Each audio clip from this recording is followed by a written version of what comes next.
Ride through the city like Brennan Schaub. I'm on a mission to get it all. Ride through the city like Brennan Schaub. If you ain't thick, please don't get involved. And now, Brandon Thick Boy Schaub. What is up, kiddos? Mainly adults. No kids are listening to this. What's happening, man? It is Monday morning. April 18th. It is Monday morning here in beautiful Calabasas, California. What's going on? Everybody good? Good weekend? How was your Easter? Good Easter? Good. Is the Lord's Day. Your boy had to work on the Lord's Day. I have a strict policy in my life where I don't work on Sundays. Never have. Never, ever want to work on Sundays. But I got approached by Volkanovski, the champion of the UFC. You guys know Alexander Volkanovski, the great. His team was out here. He's on a little press tour, and he flew from Australia, and then obviously had his fight. But then he was in New York. He was on Schultz's show, I think Ariel, and some other big shows out there in New York. Then he came to LA. And they hit me up and they said, man, we'd love to do a food truck. I'm a huge fan of Volkanovski. We got to make it happen. But your boy was on tour in Phoenix. Shout out to Phoenix, one of my favorite venues. Stand Up Live. Also, shout out to JT's Wings, my favorite chicken wings on this planet Earth. It looks like just a normal bar, but they have a kitchen out the back, and it is packed in there, man. So shout out to the owners of JT's. They kind of roped off a little spot for me and the Thick Boy crew, and we ate so many chicken wings I felt bad. And then also my boy Giannis Papas was on there. He came through and he ate some chicken wings, and we were able to chat it up. And my boy Kevin Bay set it all up. So shout out to JT's Wings, man. Best wings on planet Earth. Happens to be in Phoenix. I think it's right outside Paradise Valley or something like that. But I'm telling you, your boy here is thick. David Lucas, we call him the Wing Master. No, David in every single city hits up the best wing spot and gets it to the Airbnb. David's thick, man. David's thick. Okay? Thick. David knows this. He's the roast master, and he's the thickest roast master you've ever seen. And he knows wings. So I was nervous to bring him here. And, because he's pretty critical. That's him singing country music, if you click on the middle one. The middle one? Yeah. Did you know he loves country music? No. Me and him are basically brothers now. Sam Hunt follows him. Oh, nice. We're just jamming out to some freaking country. I didn't know he liked country when he played it. I was like, whoa, what do we have here? But, yeah, he's the wing master, and he absolutely loved these wings, man. He freaking loved them. Thank God. Because if he goes bad on them, would not be good for JT's Wings. But he loved them, so we're good. So long story short, Volkanovski I think he's leaving Sunday night. His flight back to Australia, which is the longest flight in the world. He was leaving Sunday night at 11 p.m. So as much as I hate to do, especially on Easter Sunday, flying back from Phoenix, all right, you going to do Sunday? And he's like, yeah, we'll make it happen before we leave. I'm like, let me try and find a food truck and get the crew together. It's a holiday, so you can't you can't expect everybody to work on a Sunday, but we got a little makeshift crew. We got it together. The food truck that came along was not a food truck. It was an El Camino, an old school El Camino. Some of the best food is rapas. They call them rapas. Rapas. Yeah. It's Venezuelan. Basically, think of it as like a Venezuelan gordita taco. It's a real thick tortilla shell, and then he puts tinga or canatada in it, and it's fantastic. It was delicious. Thank God, because I know Volkanovski wanted good food, so thank God it was good food. So we did that. And then they know I'm on carnivore. You see on the show, I definitely eat that fancy gordita, but they made me a ribeye that he does like just pepper and salt, and he puts it in some like liquid and lets it soak for 24 hours. So all the salt and pepper soak into the meat. And then he says when you grill it, the way he does it, I don't know what solution he puts in, it brings all the flavor out of the meat to the surface. Dude, nutsos. It was such a good freaking steak. So that was my Easter Sunday I spent with Volkanovski. Spent with the kids too. Spent with the kiddos too, because I landed and then we did the whole Easter bunny thing. And they were pretty crunk about the Easter bunny. This guy goes, weird that he's not feeling this rabbit, but he's literally making sure contact and smiling. Stop pushing this narrative. Imagine writing that. Where'd you go, Tyler? Imagine writing that. Yeah, those rabbits are freaking creepy, man. But yeah, Volkanovski, dude, the food truck will come out this week. We're hoping for Thursday. The team is grinding to get this food truck out. But one of my favorite food trucks, man. He said, and we've never met. And, you know, some guys, most fighters I have some sort of relationship with, or we've talked, or some I've fought on the same card with. And so there's a relationship there. And then some I've never met before, and it can be a little awkward or it's a little stiff, you know, and they're just doing your run of the mill, you know, like, you know, for my next fight, I want, and you know, it's not really what I do. I just want a conversation. But Volkanovski right away, I accredit it to this. He grew up with team sports. You know, he grew up doing Greco-Roman wrestling. I think he was a gold medal winner or some shit. He's a monster. But he grew up playing rugby. So he's always on the rugby team, played semi-pro, was like the MVP of the league, just a monster. But you're around that. So, you know, when guys come from that background, you know, we have a common bond. It's like, you know, just bros. And dude, he offline. If you want to hear him talk about his rugby like shenanigans, listen to Flagrant 2 with Andrew Schultz and Volkanovski. He talks about, they call it a bubbler.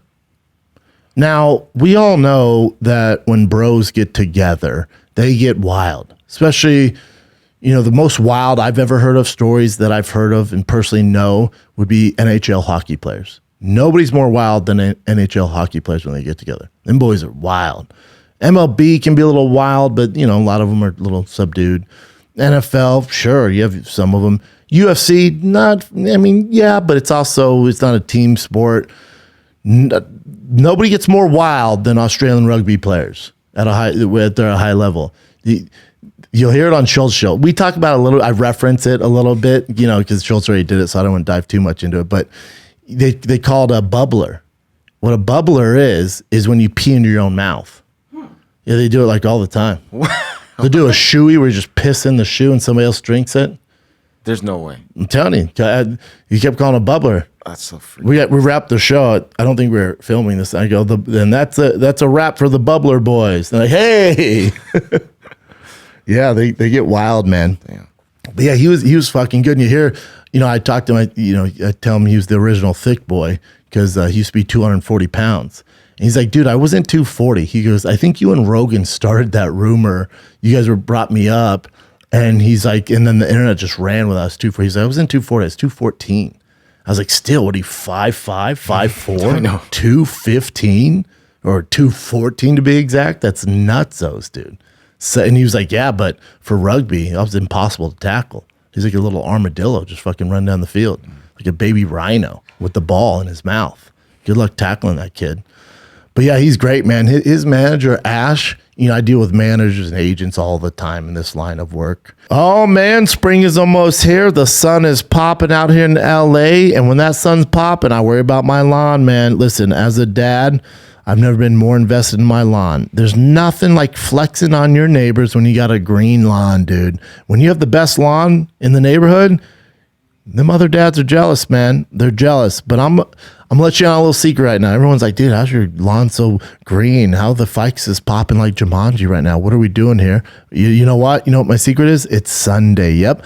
Yep, Sunday, get your lawn growing and helps keep it healthy all season long. And if you got kids like I do and you're worried about the chemicals and all that, and you're doing whatever it takes by any means necessary to keep your lawn looking green, get rid of that stuff, man. Traditional lawn care lays down 90 million pounds of pesticides each year. We don't need that. You don't need it with your kids running around, dogs, cats, kangaroos, whatever you got. Sunday is different. They're on a mission to change how people care for their yards, and you don't need those chemicals, man. You don't need them. Sunday is completely different. You don't have to choose between having a beautiful yard and keeping your family out of harm's way. We got it all, man. All right. Sunday can help you grow a beautiful lawn, and you're going to flex on these other dads in the neighborhood without the guesswork or the nasty chemicals. All right. They have a custom plan that includes fertilizer and everything you need to easily care for your lawn. And with ingredients like seaweed, iron, molasses, you can feel good with the kids and pets running around. All you have to do is visit getsunday.com, put in your address, and their lawn specialist does the rest. They then use the soil and climate data to create a personal nutrient plan delivered to your door when you need it.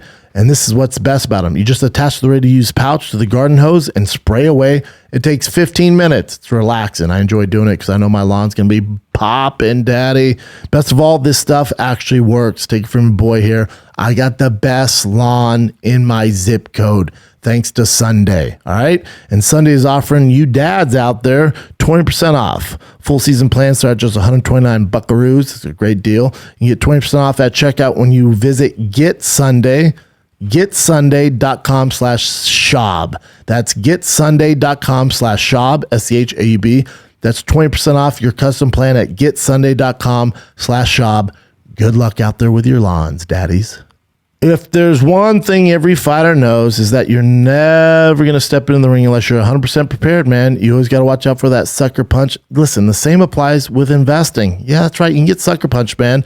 Like if you invested heavily in stock and crypto, you got sucker punched, but not your boy here. That's because I got Masterworks in my corner. That's right. They help normal guys like me that don't really have a clue what they're doing to invest their money. And they help me diversify their portfolio, all right, with blue chip art from masters like Picasso, Monet, Basquiat. Diversify with art isn't new, all right? The ultra wealthy have done it for centuries. The ultra wealthy, son. When you realize blue chip art prices outpace the SP 500 by 164% for the last 25 years. I almost said 125 years. That'd be forever ago. For the last 25 years, it makes perfect sense. I'm a gigantic fan of Masterworks, which is why I'm teaming up with them. Join over 330,000 members. Get priority access to Masterworks with this link. Go to masterworks.art/Schaub, Schaub. That's masterworks.art/Schaub. See important disclosures at masterworks.io/disclaimer. Dude, as far as like just being creative, smart with his guys, and he doesn't come from a traditional agent background or manager background. He was friends, like he's close, came up with all of them. Izzy, him, he helps Hooker, Kaya Kara France. They have just this monster team out there. And he's just their boy who looks out for him, turned into his manager. And dude, he's a beast, man. Smart dude. That's what you need, man. These regular agents don't know how to figure this out. They really don't know what to do. They're gonna get your Venom sponsorship and the Harley Davidson and Toyo tires from the UFC, sure. But you need somebody that is kind of a little outside of that lane to really grow your brand. And you look what he's done with Izzy. Granted, Izzy is a unicorn, checks all boxes, and he's interesting, and he has so many layers to him. He actually has a documentary coming out, which I can't wait for, which, Ash, the manager, set up, and they've been filming them for years, dude. And they have all this footage, which is going to be lit as shit. But, you got a guy outside the box. Like, think about just even his PR that he did in North America. Because remember, when Volkanovski became champion and like had these big breakout fights, we're in the middle of a pandemic. He's in Australia, man. So you're not going anywhere. You got to quarantine for 2 weeks, get back to Australia with your family. They can't leave the house. Like North Korea over there, they can't do shit. So for him, he wasn't able to kind of build his brand being the champion with the belt and doing all that shit. So he decided to capitalize on it this time. But think about it, this is what type of dude Ash is. So you can do your traditional interviews, ESPN, you name any of those, kind of suits, all the ESPN shows, all that stuff. the network TV, and it's fun, and those are black and white, and they check the box, and but those people they're kind of aware of you. But then to go on Flagrant 2 with Schultze, who Schultze has a relationship with Ashton, Izzy obviously, and to come on my show and just do these podcasts, which have these large fan bases who they're going to love Volkanovski, they're going to love him, but your traditional agent and manager, they're not going to think of that, man. They're going to call because what gets them their 10% or however much they're robbing from these poor fighters, they're going, hey, man, we got you ESPN. You go, oh, that's cool. I've heard of ESPN. But for Ash, you go, dude, you're doing Flagrant, you're doing Schaub show, you're doing all these shows, which, if UFC called me, I'll do whatever they want to do. Whoever they have, my life would be so much easier instead of going through the fighter or the manager. But that's not my relationship with them. I have to usually reach out, or they reach out to me just organically. The fighters do. Hey, I'm in LA, man. I'd love to do a food truck. All right, let me try and find a food truck. Let's do it, dude. And that's why you saw like Khalil Roundtree, who I have a personal relationship with. We used to be training partners. Bobby Green, he's been trying to get on for, 6 years. But because of Showtime, it didn't work out, because when I was with Showtime, I didn't have a lot of say in a lot of it. I just didn't handle it. So now that I do, it's a different animal. So now it's like I'm getting guys on that I want. I'm not getting guys on just for ratings or to check this box or make sure I'm covering this. I'm getting guys on who I either would love to have on because we have a personal connection, or I've told them they could come on years ago, or certain guys I just want on, like Volkanovski. I would say there's maybe 5 guys in the UFC I'd work a Sunday for. Volkanovski is one of them. And thank God he's one of my girl's favorite fighters too. Because I landed at 11 a.m., and she was like, all right, I flew into Burbank, so I'm about 35 minutes from Burbank. So, all right, I'll get home around 11:30. She's like, yeah, the kids are antsy. They're ready to go you're dressed up as you're going to dress up as the Easter Bunny, hide the eggs. So I get home, like the kids can't know I sneak in. I put on the fucking bunny outfit, and I hide all the goddamn eggs. Hit them too well. They're fucking 6 and 2. What are you doing, dude? So that took forever in the hot sun. I'm sweating my ass off in this rabbit suit. So I do that, and I go, babe, I got to work later. She's like, on a Sunday? Easter Sunday, too. Easter Sunday. Dude, try getting a crew together on, I forgot, I'm not the most religious guy. Easter Sunday to me, and this, if you're religious, God bless you, man. I'm jealous of you. But, Easter Sunday for me is about the kids. About, for them, it's the rabbit and hiding chocolates and eggs and fucking Peeps and all that shit, and then having a good, lunch, which we had. But I just told my girl, I'm like, I got to work at 4. She's like, what? And I was like, I got a food truck. She's like, who the fuck is shooting on a Sunday? I'm like, I know. They're freaking savages.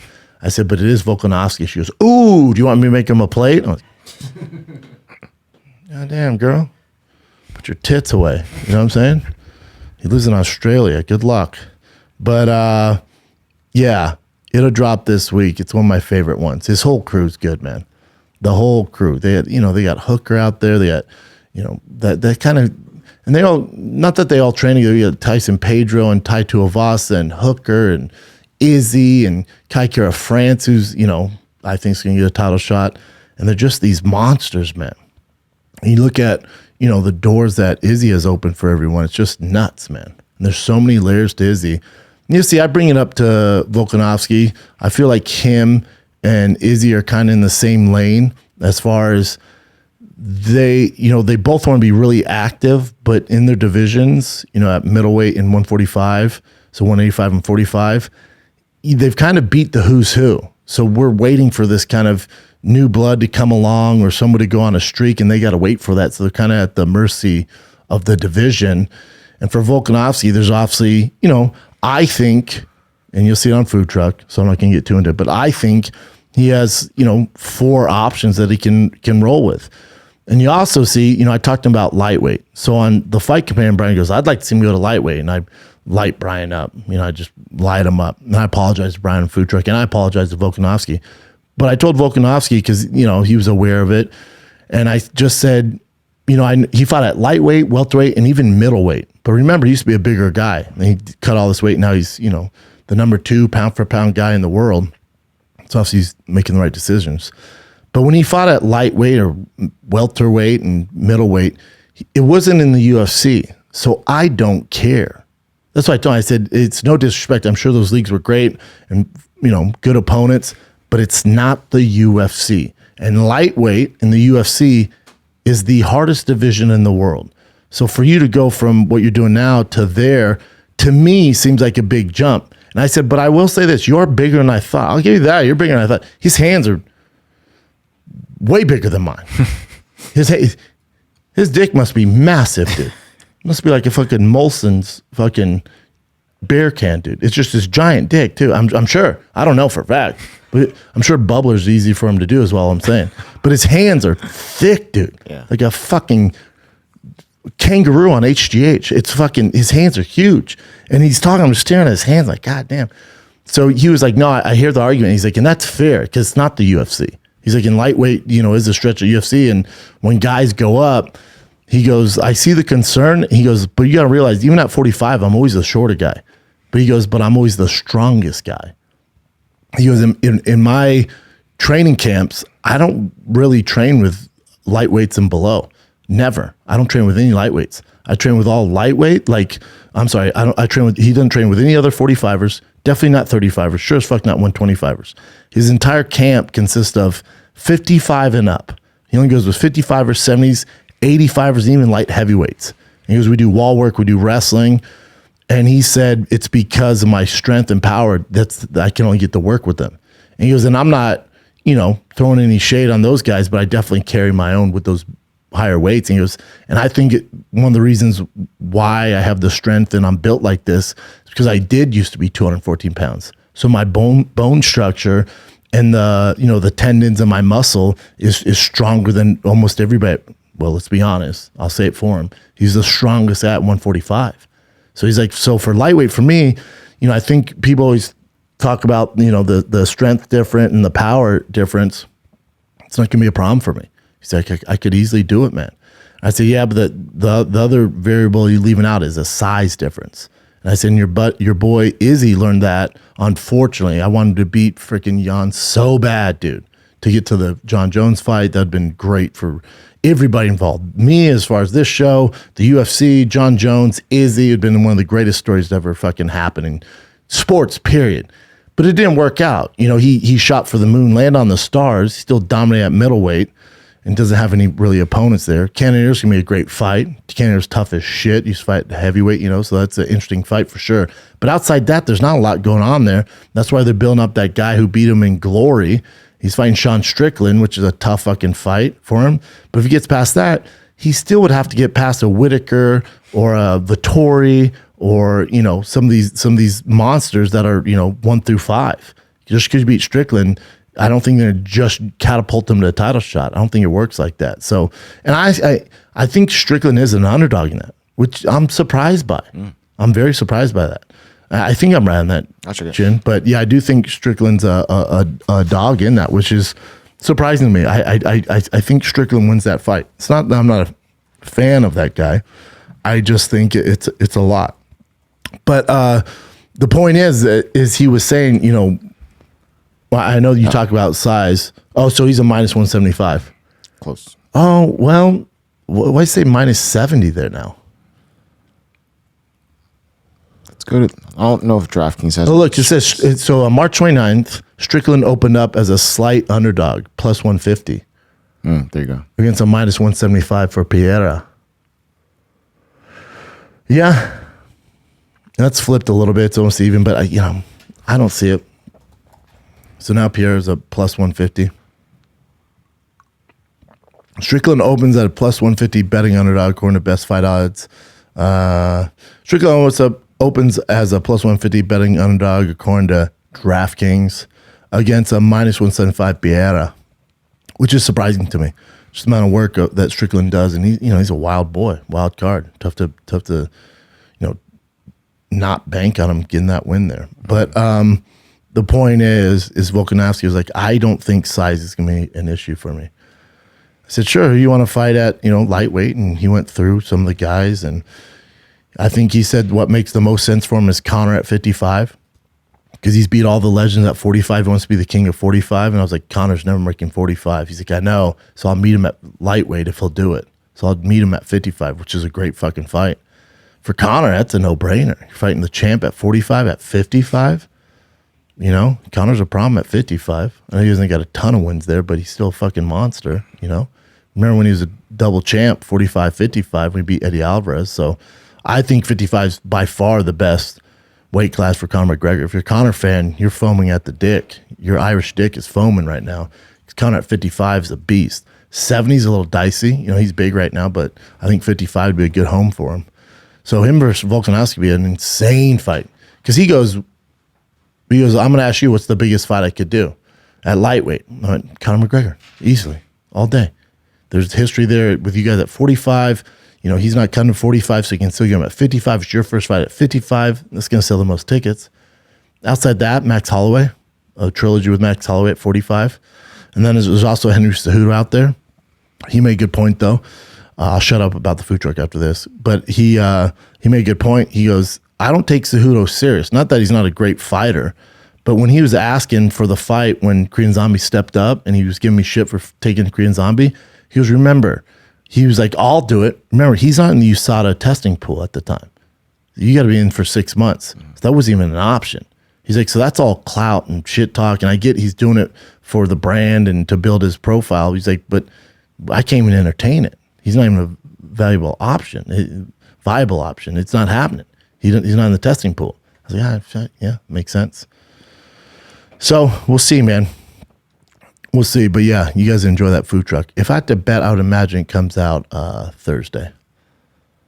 And the squad's driving down to San Diego tomorrow for a very special guest on food truck.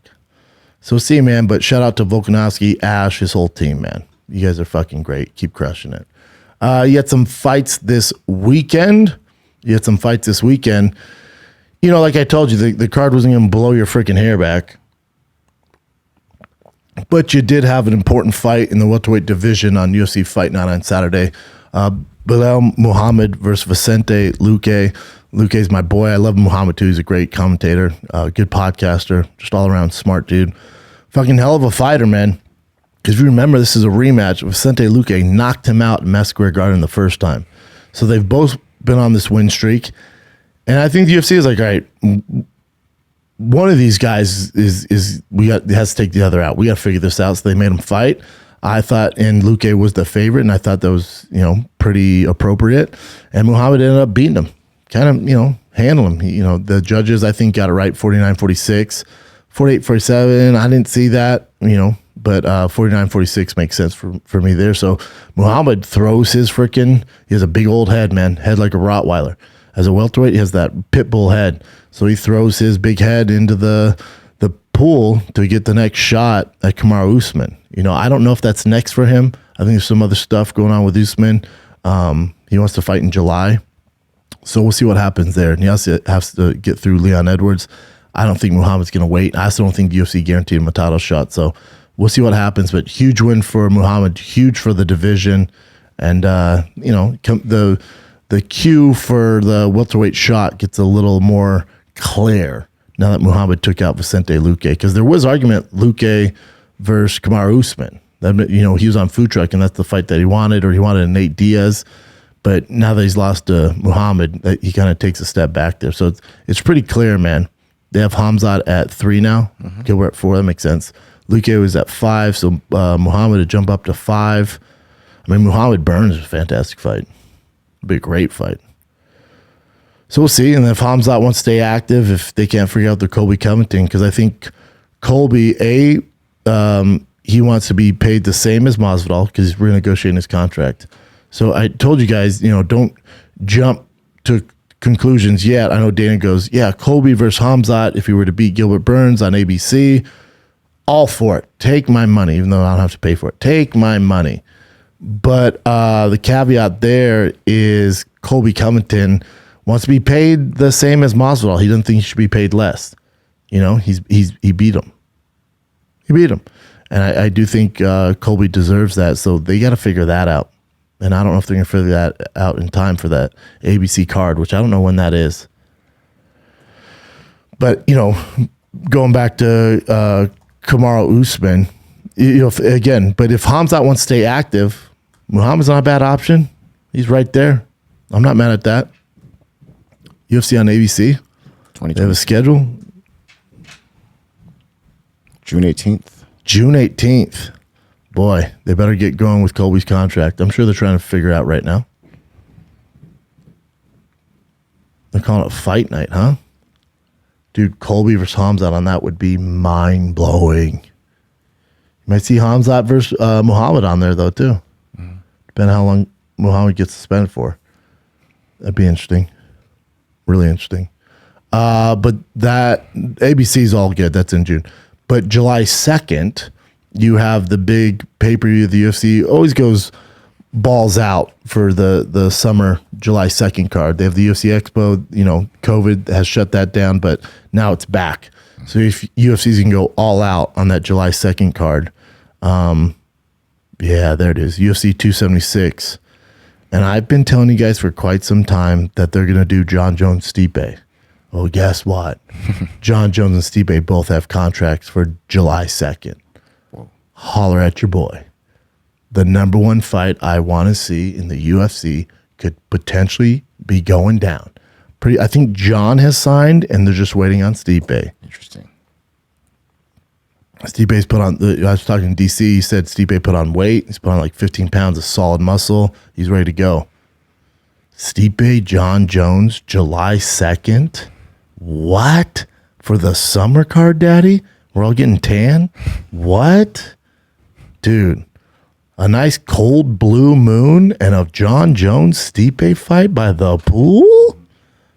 Fuck, dude. Telling you, if I was president of the UFC for one day, like I can make, a few fights. The first one I make is Stipe Jon Jones. It's the only fight that I want. This is Dana talking about. I didn't see it. This is him confirming it. Yeah, not confirming it. But he says, listen, people have been talking about how awesome this card is. I was telling somebody the other day, our lineup for this summer is incredible. That makes my dick hard, Dana. I'm hoping that Jon Jones is going to be part of this lineup, part of that lineup this summer. Then TMZ followed up and asked if this meant we could see Jon take on Francis or Stipe, and fans of the former champ out of Ohio are going to be excited. He goes, yeah, Stipe makes sense. Yeah, weird question to say Francis in the summer, right, TMZ? Because you don't know the game, huh? And this is what I was talking about. If you have an agent that puts you on TMZ, nothing wrong with TMZ. I like TMZ. Not throwing shade on them. But, they're not balls deep in the game. So, like, well, what's up with Francis? Hey, man. He had surgery on his goddamn knee. He's out till next year. He's not in the conversation. But Stipe is one of the greatest to ever do it. You have a great versus a great, GOAT versus a GOAT. Take my money. UFC 276, GOATs. And just have those two on the poster. I wonder what they don't have anybody on the rest of the card, right? Nothing announced? Because they're trying to do Kamaru Leon Edwards on that too. Now, if I'm the UFC for UFC 276 and I want some shenanigans, I want this thing to pop, right? I want pop. I want a bubbler in my mouth. A bubbler, that's an Australian term for piss in your mouth, which is pretty fantastic. But if I want a bubbler, I want that bubbler card, I'm going, you could call it UFC 276 bubbler, boys.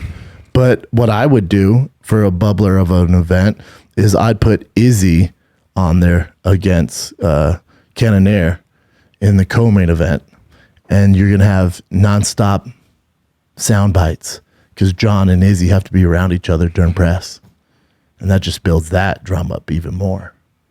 God dang. You're welcome, UFC. God, I hope that happens. Stipe signed the contract, dude. I don't ask for much, man. Still love you. I just want that fight to happen. It's such a good fight. And the countdown, John coming back. No one gets me excited. I shouldn't say no one. When Conor was in his prime, I was crunk as fuck. That was the most excited I've been for fight cards.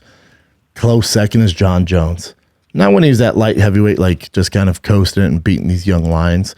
But I'm talking went to John versus Vitor or Lyoto or Chael Sonnen or DC or Gustafsson. And now he's at heavyweight and he's motivated and he's bigger than ever. John's first time at heavyweight, main event, summer card. Stipe, arguably the best heavyweight to ever fucking fight in the UFC. What? Say what? God, it'd be fucking lit. That'd be a bubbler event, boys. All right, Chin, what else you got? There's one more fight card over the weekend. I know my boy AJ McKee lost to Patricio Pitbull. Patricio got his belt back. I don't know. Did you watch it, Chin? I watched the highlights. And then I also read the play-by-play. The majority of people scored it for Patricky. Really? Yeah, Patricio, whatever. Yeah, obviously I'm going to be biased because I love AJ. But we'll see. What's interesting about this is even before the fight, the Bellator has been trying to re-sign AJ. I think he has like 2 fights left on his contract. So they're trying to re-sign him, right? Obviously, it kind of hurts him a little bit in negotiations. Now he lost the belt, but that's whatever. It's a close fight. I'm sure they'll do a trilogy fight before he leaves Bellator. But he was talking about in interviews, and it makes sense. I mean, I don't think it's, a black guy to Bellator, no pun intended. But I think, he was like, my goal since I was a kid, I grew up watching the UFC. I want to be UFC champion. Like, that's my goal. Which is interesting when you're... He said he's going to get there. He was like, it's it's bound to happen. I'll be UFC champion. So clearly his eyes are on the prize for a UFC belt. Which makes sense, man. Everyone wants to pretend, this elephant in the room that these other leagues... There's no shade on these other fucking leagues, but the UFC is the Coca-Cola of mixed martial arts. The UFC is the NFL of mixed martial arts. It's just what it is. Especially, people want to say, well, just in America. Not really. Kind of all over, man. Those young kids in China and Africa and Brazil don't grow up going, I want to be Bellator champ or I want to be insert whatever other league champ. Your goal is to be UFC champ. So for AJ, who has a deep history in freaking, mixed martial arts, grew up and he was around Rampage during his run and all that stuff. And Rampage was champ. He saw the belt. So he said that was a big influence on him. I just think it's interesting he's doing it now during negotiations. Maybe it's a tactic for him to be like, hey, I can jump ship. I want to go to the UFC. So unless you guys pay me. And he also said, the first time when he beat Pitbull, it was the tournament. He won $1 million. He's like, I don't want to be paid less than $1 million, man. So we'll see. I don't know if the Bellator's going to pay $1 million per fight. I don't know. The UFC sure as fuck ain't. They're just not. Yeah. Now, if you get to be champ, you'll make $1 million. It's going to take some work. Then unfortunately, the Nemkov and Corey Anderson fight was stopped. A no contest. Frank Trigg was the ref there. Shout out to Frank Trigg, a legend. There's a no contest. The bummer about that is if it went 5 more seconds when the 4th round, it would have went to a judge's decision and Corey Anderson would have won the fight. That's why he seems so frustrated. He throws the water bottle. So if they could just let it go on just another 5 seconds, we have a clear winner in the light heavyweight. And it's Corey Anderson. Corey Anderson's a fucking bad mamma jamma, dude. And I'll see Aaron Pico doing the goddamn thing, re-signing with Bellator. Continues to just freaking take... Well, this was a catchweight at 150, but at 45, he's taking the division over by storm. He's stepping into his, I'd say big shoes. I call him the closest thing as far as a prospect to LeBron James in MMA that we've had. I'm telling you, man, he had some hype there where I think maybe he bought into it and was fighting pretty wild, and I think it shows his inexperience. But now he's getting a little older, fighting smarter, and he's taking these dudes out, man. I'm telling you, he is the real freaking deal, man. Vassell got it done against Tim Johnson at heavyweight, so that's dope. But yeah, the bummer there is the Nemkov-Corey Anderson fight. If it just went on 5 more seconds, you have a clear winner there. Speaking about that, so there's 2 different fights on the UFC card, the Vegas 51 fights. And because it was past that midpoint in the rounds, and the 2 guys that did the unintentional fouls, one was a elbow to the back of the head of Barnett, and then one was knee to a down opponent. Both of those guys that threw those strikes, they won because it was considered unintentional, and then they went to the scorecards after that midpoint of the round. Interesting. Yeah, it's a bummer. I know DC had. He went off on him. Yeah. Oh, did he? Yeah. Here, let me show you real quick. So this is from MMA Mania. But this guy's winning the fight the whole time. Yeah, but I don't know how much the scorecards were.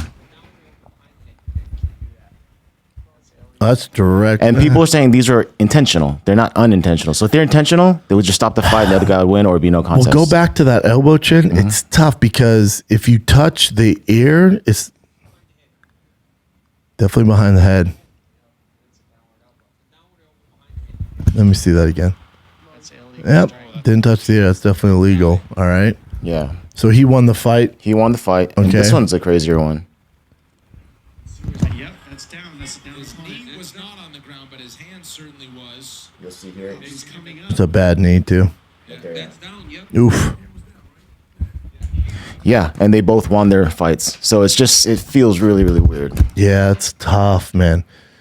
No knock on Martin. Cow or Martin. Cal or Martin, but every single time I threw a striking knockdown, it was intentional. They both should have been disqualified.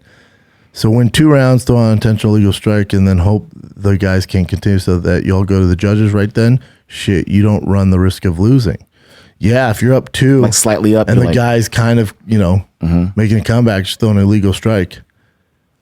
And this guy's just. Man, that man, after he gave you props, you going to do this? What do you mean, dude? I know.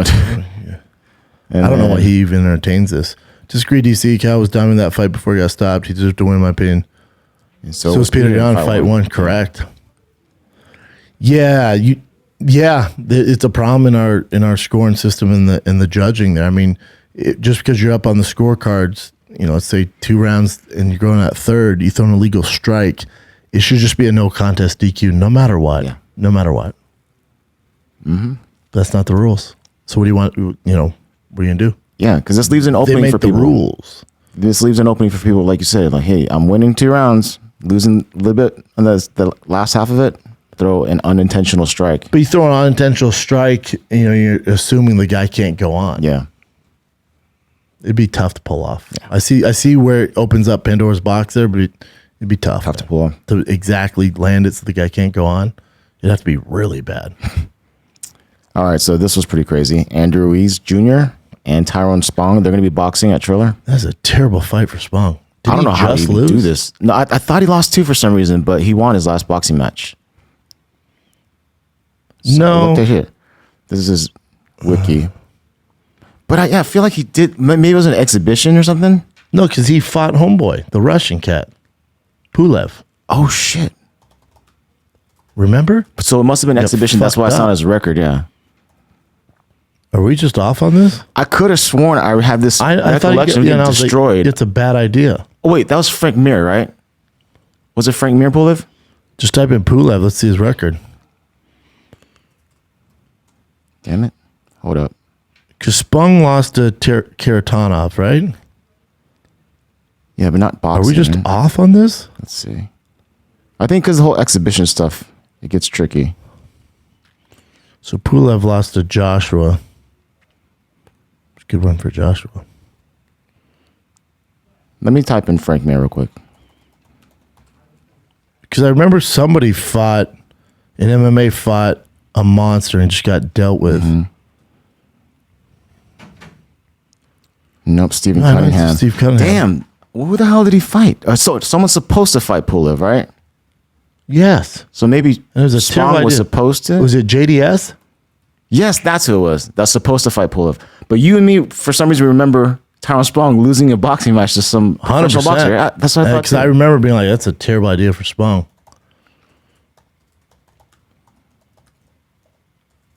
Was it, or maybe we're saying that because he fought Karatanov in MMA. Maybe We just got our Russians mixed up.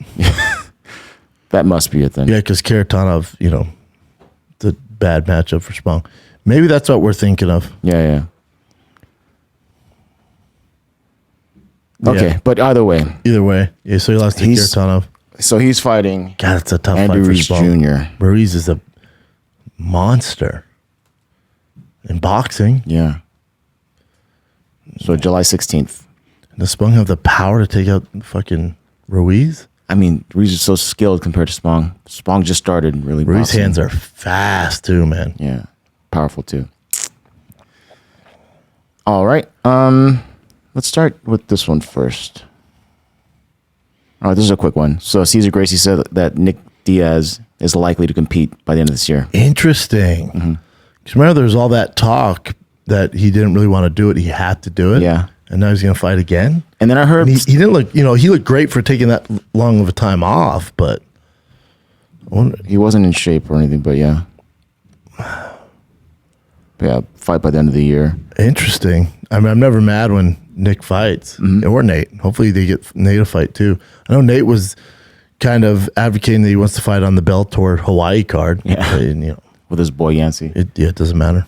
But there was like some sort of weird stuff going on where it seemed like Nick Diaz and some of their team didn't like Cesar Gracie, like because of how he's putting Nick out there just to fight whatever, maybe for the money. Oh, really? So maybe him again saying Because has Nick said anything, or is it just No. Cesar Gracie? Yeah, it's dicey, man. but those are just rumors. I don't know the dynamic there. Yeah. Okay, so Michael Bisping, if that were to happen, if Nick Diaz does fight this end of the year, he says he should go for Jorge Masvidal or Donald Cerrone. And then he made a thing here about like if he fought Masvidal. Masvidal makes most sense. You beat up my little brother. Exactly. Let's do it, man. Obviously, I figured out the Masvidal, lawsuit and all that shit. So he goes, here's one that you might think is crazy, but I'd like to see it. Oh, I don't think it's crazy, Mike. You put this on paper, it's going to sell like a motherfucker. Nick Diaz versus Jorge Masvidal. There it is, BFM belt on the line. Once again, Conor versus Nate Diaz in the main event. They have Jorge, Nick Diaz. There's a massive storyline. Yeah, I agree, 100%. Yeah, that'd be cool. Yeah, if you're going to do that, depending on what you want to do with Conor, if he's going to fight Volkanovski or fight for the 155 title of the winner of Oliveira Gaethje, if Conor doesn't want to do that, you finish Conor and Nate Diaz's contract with them fighting each other. Yeah. Dude, that's the main event, and they have Nick Jorge as the That'd be a massive card, yeah. nutsos. And related to Bisping, Jake Paul had recently, I guess, added him to his hit list, and then Michael Bisping responded to it. This is him responding first. Come on, Jake So Paul. come on, I'm about your size. Surely that excludes me from your hit list. That's very funny, Bisping. Then Jake Paul put, I would knock you out worse than Hendo. You're an easy fight, but show me you can get licensed. I will show you 1 million plus pay-per-view. And the two eye emojis. Using this emoji because Bisping can't use it. Savage. These fucking young kids have no chill. Bisping, I love both these guys, man. Funny. Bisping, but listen, 1 eye, 2 eyes, I won a world championship. And here's the thing. Bisping won a world championship with one eye. That's how much of a badass he is. With one fucking eye, he won a world championship against Luke Rockhold, who was a late replacement. Came in, Luke Rockhold at the time, still is, but especially at the time was in his prime and knocked him out.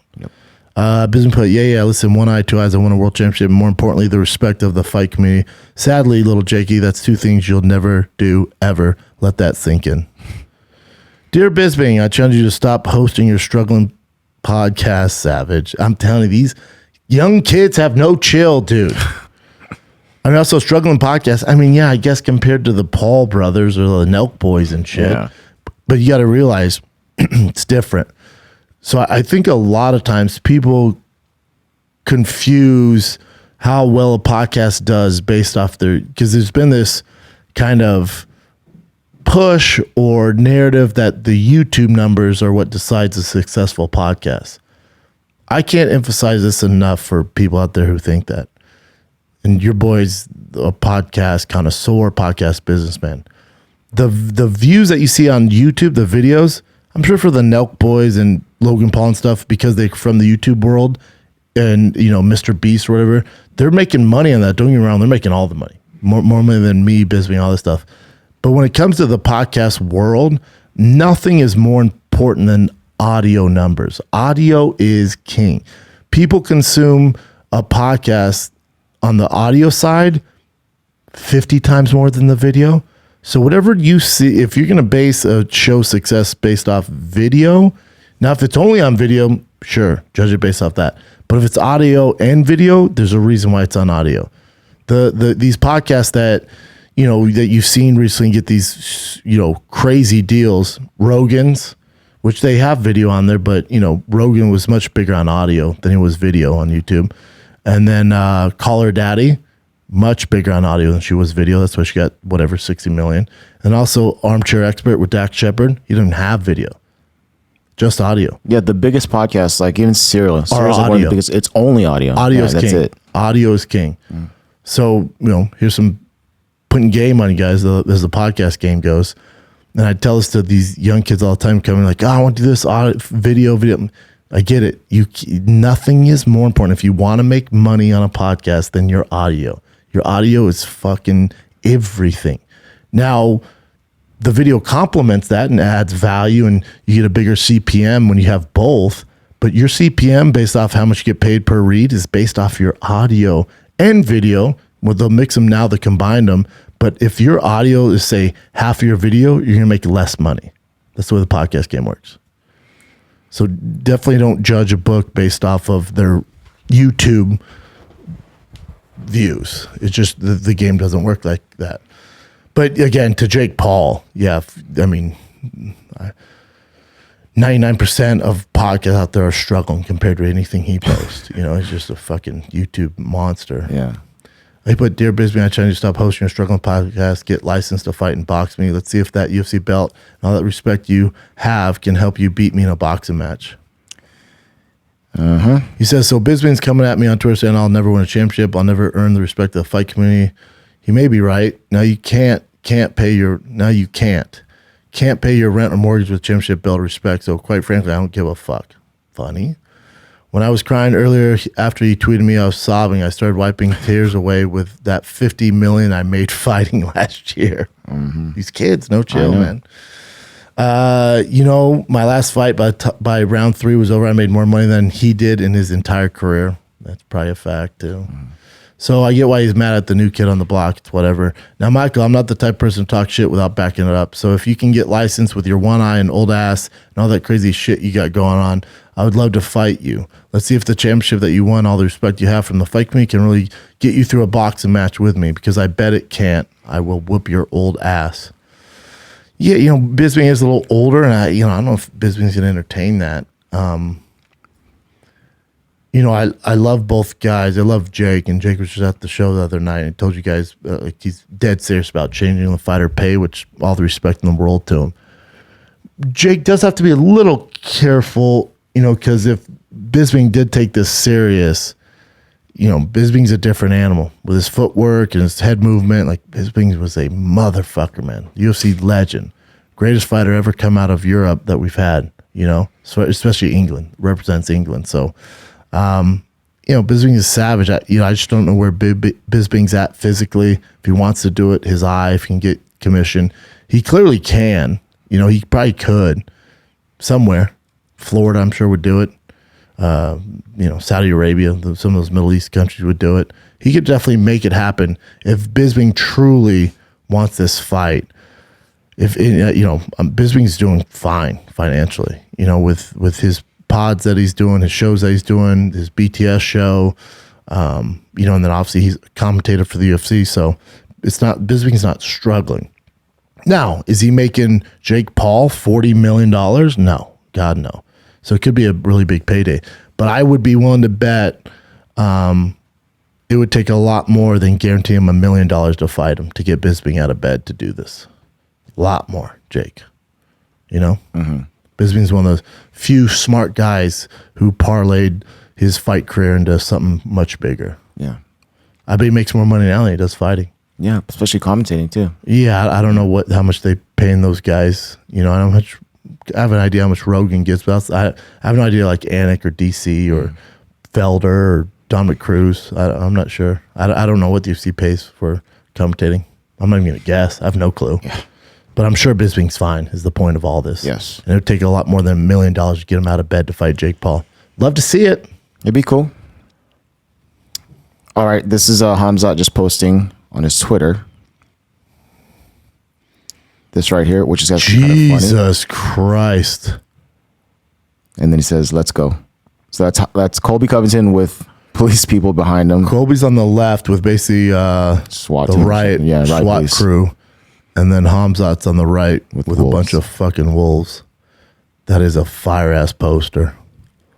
Holy shit, he said, let's go. Dude, that fight would be nuts. It was on ABC. Yeah. And check this out. This is kind of crazy. But the opening odds so far... Wait, not that one. Here we go. The opening odds so far is Hamzat is actually... He's a minus 125. Yeah. He's a favorite right now, which is insane, but... The company has odds of possible fight since last year with Usman open as a 200 favorite over Hamzat. I'm a betting man. And I told you guys this, and Hamzat lived up to the hype. What he did to the number 2 guy in the world after going in all that hype and really learning the hard way how tough those guys that do the top 3, the tip of the spear guys, he learned the hard way. Yeah. He didn't fight very smart, still got it done. Complete badass. Only caveat to that, and I'm a betting man. If this fight comes to fruition, the odds are like that, I would probably put money on Colby. Yeah. Like right now. Yeah. That being said, if Hamzat and he is one of the best teams in the world, and his coach even goes, dude, what are you doing? This should be a much easier fight. I agree. It should have been an easier fight. With his skill set and length and, reach and all that, it should have been a much easier fight, but he felt like he had to entertain the fans and make it this, this war, which I don't think he needed to do. And shout out to Gilbert Burns, shows us how fucking great he is. But, I would guarantee he's learned from that. So this is besides the point, but if he fought that night against a guy like Kobe or Kamaru, he would not have won. He was very lucky. He learned a priceless lesson to be entertaining and still be able to win a fight like that by decision. Very valuable lesson, priceless lesson for him in his young UFC career. Because again, if they would have thrown him too much, gave him a Colby or Kamaru, he has a loss on his record, and the hype kind of goes away. You see what the same thing happened with Darren Till. So much hype with Till. They give him fucking Woodley, man, in his hometown. It's just too much too soon. Now, if you wait 3 or 4 fights and you let Till learn from experience in the UFC, because again, I don't give a flying fuck what you did outside the UFC. UFC is a completely different animal. It's a fucking savage business. So I think if you could redo Darren Till's career and you let him warm up, man, you give him some better fights, better matchups, toss him a good opponent here, and you slowly bring him up, Darren Till and Izzy would have already fought by now. Do I think he beats Izzy right now? No. But still, better chance. We're not even talking about that anymore. So I think, you learn from Darren Till, and, it was too much too soon. He learned the hardest way. It's a shame, man. It ruins the guy's confidence. So for Hamzat, I think is just the most priceless lesson he could ever learn. I guarantee you, when he fights Colby on ABC, if they figure out a deal with Colby, he's not going to be sitting on the cage chilling like it's a fucking happy hour on a Friday. Guarantee you he does it. You're going to see a different Hamzat. He's going to be ready for war. And not that weird, stay in the pocket getting hit with shots. It's going to be, it's going to take, and even if he learns from that fight, it's still a tough fight for him. Yeah. Don't get it twisted. Colby is a motherfucker.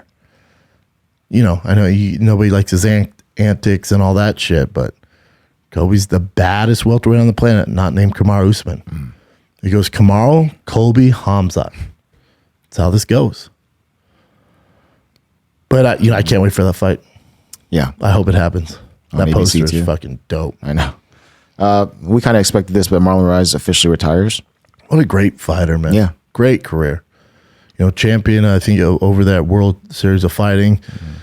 His UFC career had some great wins. It's tough, too. He goes, I want to thank everyone, Sean Shelby, Dana White, the UFC, for giving me so many opportunities. I want to thank my family, my coach, manager, everyone who has been around, been part of my career. Thank you to Mark Henry, Ricardo Almeida, Frankie Edgar, Anderson Franca, Hunter Campbell. I'm still going to be around the sport helping young guys and helping my friends. Dude, he has so many fights. Keep going down. Mm-hmm. He turned pro in 2007, dude. Jeez. World Series of Fighting champion. After signing a deal with the UFC, Marlon suffered a razor-close split decision loss in his debut and then bounced back with 4 straight wins, including knockouts over future bantamweight champion Aljamain Sterling. That was an insane knockout. Mm-hmm. Jimmy Rivera, who's no punk, World Series fucking champion as well. He avenged his first UFC loss with submission win over Assunção, which is nuts, which then led to his opportunity to become bantamweight champion and fight. He had a successful career, man. Either way you paint it. He had a championship fight against Henry Cejudo. That's where Cejudo broke him. I think he's never the same after that. Yeah. In his last 5 appearances in the UFC, Marlon went 1-4, the win over Jose Aldo, which people thought he lost. Mm-hmm. Then he lost to Corey Sandhagen, which was an insane fight. Rob Font, Merab Dvalishvili. and Yep. Song Yadong. And he always fought the best of the best in the UFC. It was a successful career, man. Yeah. No matter how you paint that thing. course. I know it's tough to have perspective. He might have it, maybe now he's retired, or it might take a few years, because I'm sure his goal when he got in the UFC is to be UFC champion. Since he didn't achieve that, maybe he feels a type of way about his career. But dude, what a career, Bubba. Congratulations, man. Not only were you a World Series world champion, which is not easy to do, you were dominant over there, and came to the UFC and fought the who's who, dude. Mm-hmm. You've beat the current champion. Yeah. You also beat Jose Aldo. Did I think you won that fight by the judges, to the scorecards? No, but it doesn't matter. History books show you beat fucking Jose Aldo. All right. And another guy, he's not retiring, but he's no longer with the UFC. Cowboy Oliveira. Very exciting guy, but Yeah, the UFC decided not to 4 straight extend losses. his contract. Yeah, 4 straight. It's a business, man. Unfortunate. Fun fighter to watch, though. Yeah. 11-10 with 1 no contest. This one here. So John McCarthy and Aljamain Sterling have been going back and forth. Oh, really? Yeah. Yikes. So let's just start with this one. This is John talking about how he was impressed with Aljamain, but there's no way that he won that first round. Yeah, but then there's more to it. He kind of changes his story after a while. All right, so he goes, here's the thing. When Big John speaks, it holds so much more weight than if I do, or Bisping, or Luke Thomas, or Chael Sonnen. The guy wrote the rule books. So you got to kind of take that into consideration. So let's see what he says there. But again, he's not a judge anymore. He's not a ref anymore. Greatest to ever do it. Big John's the best.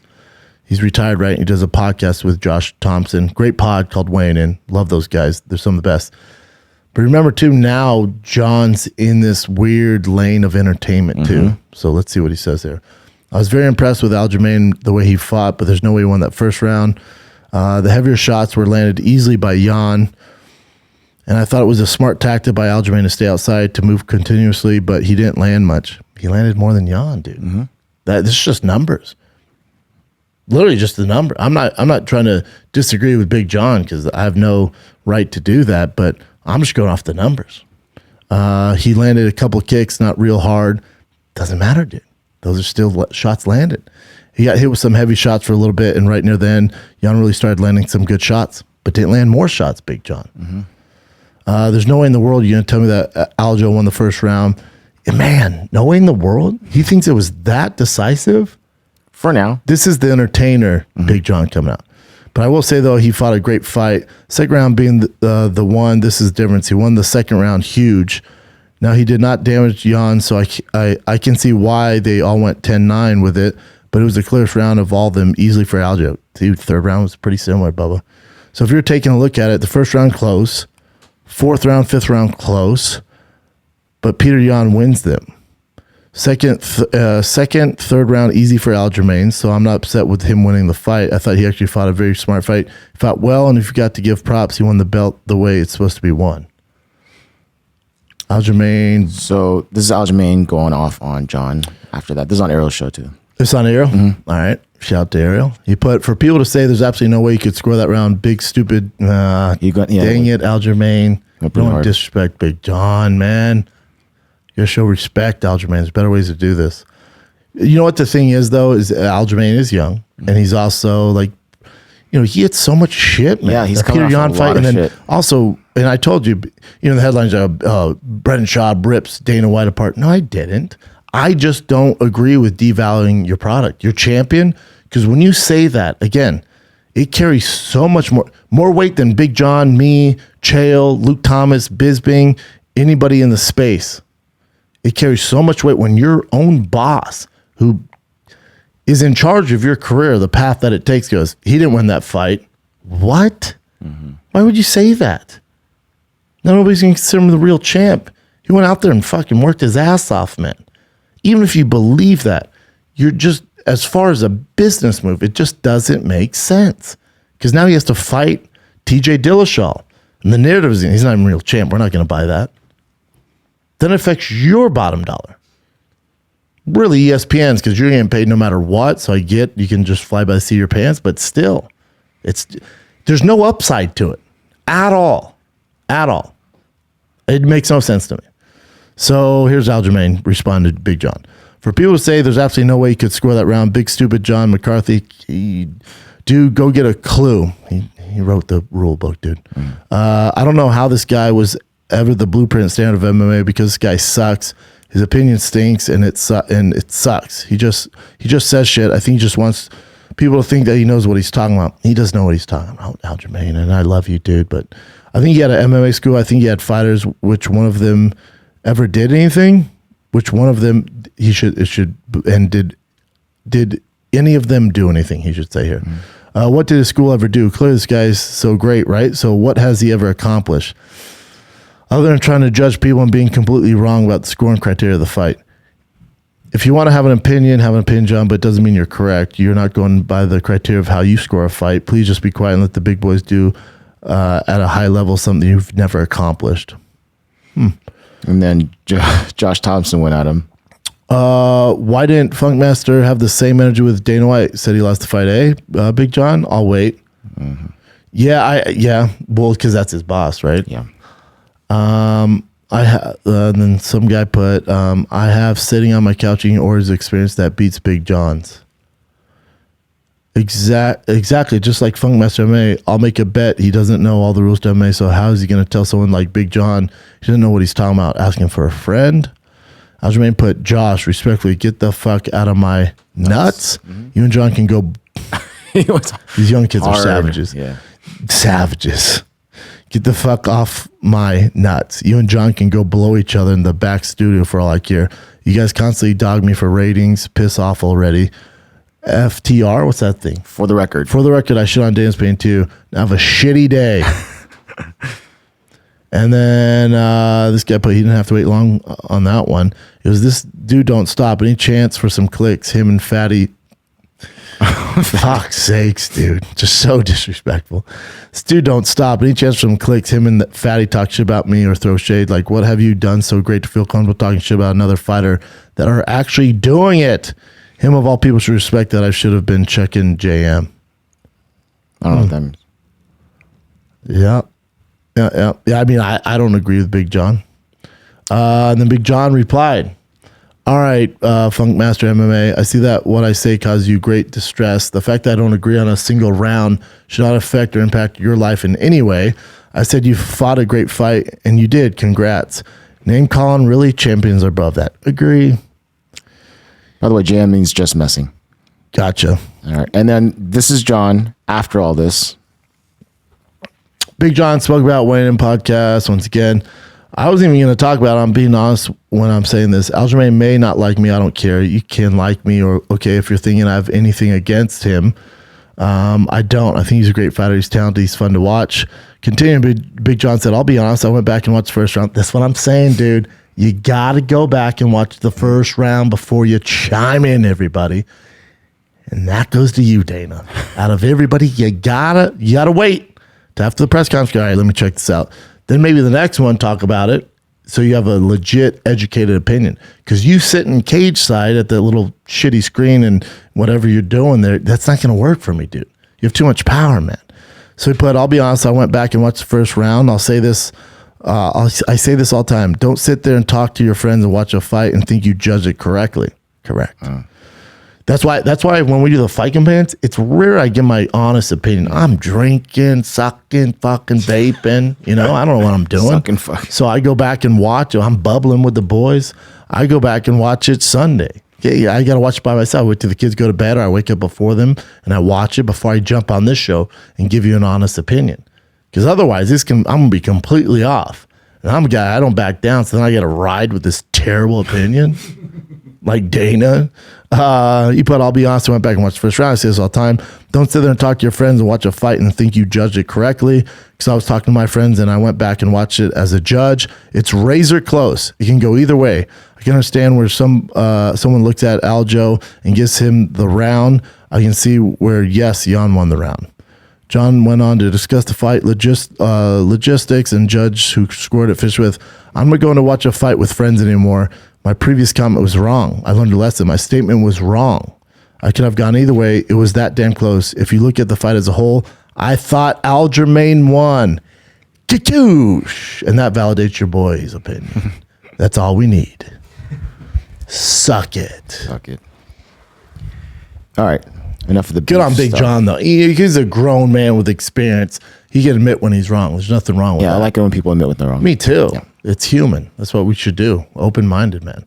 But yeah, if you're, especially if a fight's at that caliber, that high of a level, if you're there with your friends, you're fucking eating pizza, talking about whatever bullshit, and you're looking at your friend and you're waiting for the big moments, that you don't have the perspective to chime in and go, I think Jan won. What? You're just talking to me about your fucking whatever dad's talking about, your lawn, dude, for fucking 30 minutes. We missed 2 rounds. And you're going to chime in that Jan won? Okay. What else you got? All right. This right here. So this dude, Shavkat Rakhmonov, is a killer right now. Killer. So he's 15-0. Real problem. All finishes. Real problem. Yeah, real problem. And of course, of all people, Neil Magny's going to fight him. Oof, do not like Neil that. calls out pretty much the craziest guys like Hamza, and now he's going to fight Shavkat Rakhmonov. He was down to fight Hamzat. Yeah. He was like one of the only guys that kept calling him out. Did not like that fight for Neil. It's gonna be tough. I don't like this fight either. Yeah. But yeah, he's a badass. Yeah. And that's June 25th fight night. Yeah, that guy is a monster. Oh, I love this main event. Yeah. Volkov versus Rosenstruck. Hell yeah, 5 rounds. And Volkov needs to win that one. So this is a fork in the road for both these gentlemen. Yeah. Volkov obviously just lost to Aspinall. Badly. I think they do Aspinall versus Tai Tuivasa. I can see that happen in the summer.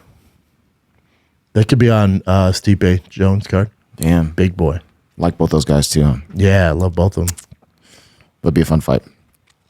I think this is the last one. It's official that it's pretty much official that we already knew this. Martin Ford versus that Iranian Hulk. They're supposed to box each other. Yeah. It's off now, and then Martin Ford says this They right say here. a picture speaks 1,000 words. Let's just say what turned up was not what was sold to us by the investors. This followed up by crying on TV and saying that he wants to end his life was enough for us. Concerns on mental well-being and also health and safety risks involved with this matchup. But apparently that guy, even though he went on TV crying, saying his parents disowned him, he also says he's going to sue them if the fight doesn't continue because he still wants to fight. But he would get destroyed. He's screwed. And this is just Martin Ford on his Facebook answering questions. Daniel Kinahan is amazing, but why is the fight not going ahead? You know, Daniel Kinahan is that he's like They're looking for him now, right? well, he's not allowed in the U.S., Yeah, there's He's a like a $5 million like bond for him. Yeah, Cartel, like right, Irish cartel. but he's also a boxing promoter, and he still has relationships with all these With people. Tyson Fury, Yeah, right? with I a lot think of he people. worked with Tyson, Till. Like Till has pictures with him and shit. A lot of people. That one fighter got on the mic on fucking Saturday night. Yeah. Like gave him a shout out. He's like, I Then don't know they what he asked him- does. Then when they asked him about him, he's like, I don't know what he does. Yeah. It's just he's a good friend and an advisor. But yeah, so basically we already knew this, but yeah, that guy's not the same guy. This day picture speak with them. Let's just say what turnout was that? Look at that. I know. So lame. Yeah.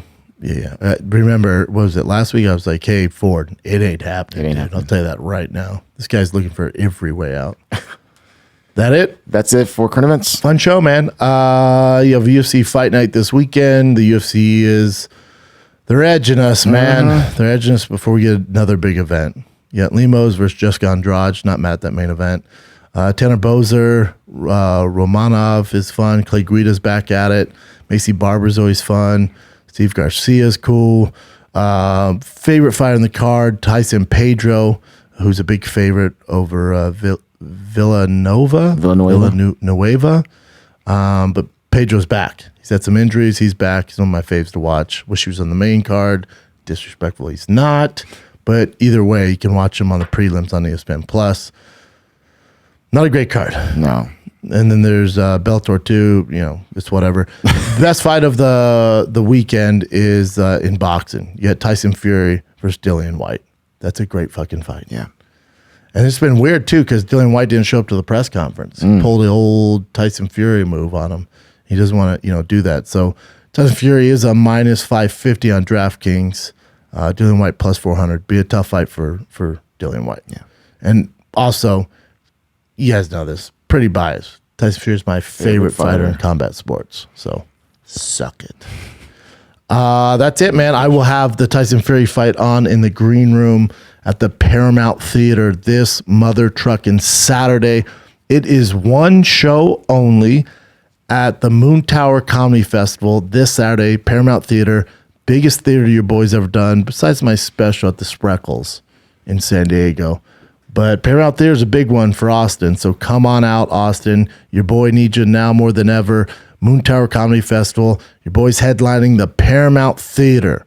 It's a real big feather in your boy's cap. Schultz shot his special there. Rogan's performed there. Whitney Cummings. The Who's Who have performed at Paramount. It's a historical theater. It's an honor to headline that theater. It's Saturday night. The Thick Boy crew will be in effect, baby.